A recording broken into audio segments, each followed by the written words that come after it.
Could they say like females running rap right now?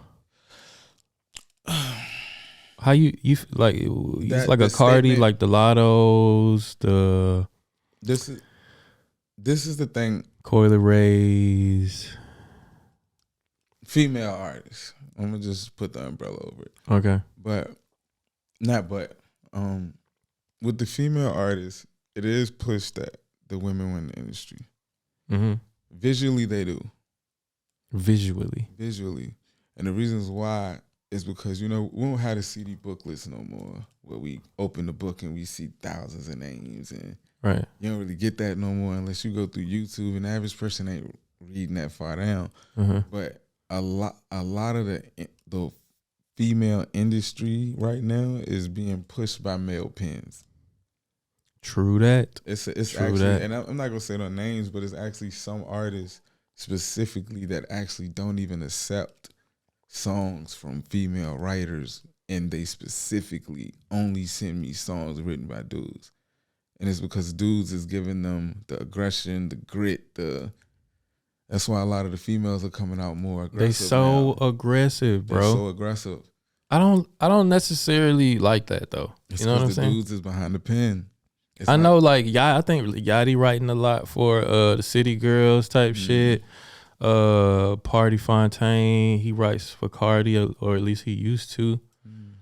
Yeah, there's a lot of men writing for the ladies, and that's why they so overly sexually explicit and stuff. You know what I'm saying? A lot of times, you got your girl, Sexy Red. That was a genuine giggle too, man. I feel bad, but respect to her. Business is business. Yeah, business is business. Respect. Business is business. I heard that song months ago. I saw it in a clip before it blew up.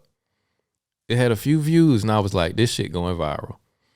This chick on here talking about the color of her butthole and shit. And it was funny at first. It was funny. It was like clever. How she worded it. We thought it was a parody. We thought she, we wanted, half of the people didn't even know it was a whole song. It was just a clip of that part. Yeah. And that was just going viral, and girls were laughing. Next thing you know, the single just. They had to make it a single. But I saw the vision when I first seen it. It was like the same feeling I got the first time I heard like Bodak Yellow on like World Star back then, before Cardi blew up and shit. Mm-hmm. I was like, this some ignorant shit, but it got that factor. It got that factor that people those type of people gonna eat it up. Cause my coochie pink, my booty whole brown. It's a template. Pound. It's clever. It's a clever template. That's what it is. Definitely. Somebody realized, oh, that's a hit song. Well, let's make more. No need to reinvent the wheel. It's a lot of no reinventing the wheel going on right now. But it's wild though that a chick can get on the track talking about her butthole. It's just like that shock factor of the song, I think. And she was just at the BET Awards, and the crowd had the whole building singing it loud with her. It's a hit. Yeah. It's a motherfucking hit. She was just at a high school too the other day. She was getting a lot of scrutiny because of that. But I don't think she should be at no high school necessarily. The scrutiny was, I don't know. It's kind of one of those things. It's like it's a dirty faucet, but you still take the water out of it though. It's one of those things because like when I first got the story, they were saying, "Oh, she's about to perform." Mm-hmm. So I was like, "Oh wow, she about to perform this song for the kids? She's tripping." Right. But then after I got the backstory, she actually was showing up on some charitable stuff. Yeah, it wasn't to do the song. Right. So it's like, is she not allowed to do charity because she makes that type of music? That's what I said. It's like it's still water, but the faucet might just not be. It's not packaged right. But do the kids not get the charity? I mean, was it her high school? I don't know. You know what I'm saying? And she didn't perform the song, but they did play the song the kids and they went crazy. And they were like, "Get off the floor." So many parents were embarrassed. Yeah. It's wild what garners attention and what people do for fame, and like I think it's scary. Because for every hit song, it's a certain area of a generation that comes out with that style. Right. It's never, you never get a Nelly and not hear somebody and be like, oh, he got Nelly flow. J.O., he got J flow. Yeah. Oh, he rapping like Gucci. Oh, he rapping just like Lil Wayne done started a whole industry of his own of auto-tune, Future, all these new artists that Hello, Lil Uzi Vert. All swinging from the Lil Wayne, that vibe. Playboy, even Playboy Cardi. So it's like the song's a hit, but what's the ripple effect?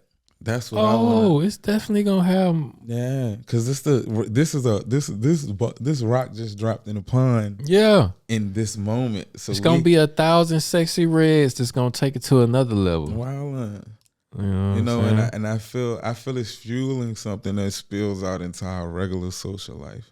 That's why it's like the music. Of course it does, man. Music is like a soundtrack to life, and it influences it. You know what I'm saying? That's why I talked to DMC from Run DMC on here, and I asked him. I was like, I can't remember how I worded it, but I asked him like, do you think like the content of music these days is like perpetuating a lot of the culture and the behavior of the people that's listening to the music, you know? Because I think it does. It really does. And he was like, no. I can't remember how he worded it. He was like, it doesn't perpetuate it, but it makes it seem okay or something like that. The music doesn't cause the problems are there. The music is, the kids are just singing about what the hell is going on. You don't feel like the type of music that is pushed is like perpetuating the type of stuff that is talked about in the music? It doesn't cause it. What it does is it creates an attitude of acceptance. Okay. That's what it does. But I think it's a direct cause and effect. You know what I'm saying? People take this shit to heart. Yeah. You know? And social media kind of has us in a time where part of the circumstances is people kind of pick and choose certain parts out of stuff. Right. That fits whatever their agenda they push when they're trying to, say something. Right. But I learned when I was going through business courses in college, I learned that they have a rule of 3. If a person sees something 3 times, you're likely to get the sale. You walk in the store, see the Pepsi can crushed up on the counter. Right. You pay it no mind. You go outside, bus goes by, little girl's drinking a Pepsi. You walk in the house, you see a Pepsi keychain. When you walk in the store and you're thirsty, the rule of 3 is you're most likely gonna subconsciously get the urge to say, let me get a Pepsi. Right. Familiar, that's a hard word to say. You get familiar. Yeah, I got what you're saying. So it's like, but in business and in that concept, this is what it does. But it's like when you take that same brain, that same mind, and cross it over to all these other subjects. Oh nah, now when someone hears it over and over, it don't do that. It don't have no urge. It don't. Right. It's like it's still the same science. Yeah, it's the same shit. It's advertising. It's an advertisement. You know what I'm saying? And if they say the rule of 3, how many times have you heard a song in a day and you're like, they play this all the time? It's the best form of programming. So the urge that this is causing, who knows? It becomes like a chant, like a mantra. Literally. You live your life by it, unconsciously because you repeat it so much. Yeah, I think a lot of rappers don't realize they cast spells when they talk. Just because I think some of them don't get to physically, or they don't get tangible evidence of the ripple effect. Right, it's right. Like you don't know where your music went. All you know is you're famous and they all know you, but you don't know what they do in their house when you're just making music. Right. And I think that's what they're missing. Is like, yo, you sent that out there. They don't want to think about it. As long as we live in a world where, as long as you getting money, anything is okay. Because somebody will just say, oh, but they getting that bag though. You know what I'm saying? They getting that check though. And then another thing, bro. So it's okay. Yeah. Another thing, bro. A lot of times it's not. I ain't even that mad about the sexualization of it. Because it's not new. And the reason I say that, we had Little Kims. We had 2 Live Crew. So we always had certain artists that was like, we gonna make them shake, dance. This is what we do, bro. It goes back to the beginning of hip hop. Well, not all the way to the beginning, but you know what I'm saying. Yeah, you know what I'm saying? So it's been there. the thing that annoys me the most is the ones that did it actually still were artists though. If you got Lil' Kim out there, Lil' Kim still had hot songs. You would sing her lyrics. A lot of these chicks, she was the whole package. A lot of chicks don't even know the words to some of these songs. They just know the hooks. Well, they know 15 seconds of it from a TikTok video. And to be honest, the producers is really making the hits now. I don't think the Pins. Now you still have your Kendricks and you have some people making, and I hear dope stuff. Not saying the new artists aren't dope.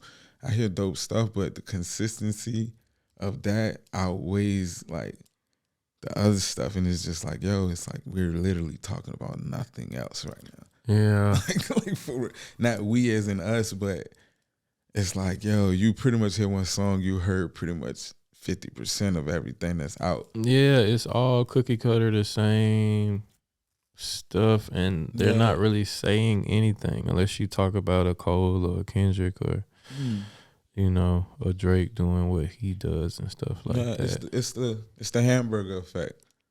You walk in there, they say we're gonna put the bread here, put the meat there, put the lettuce here, put this there, Whopper.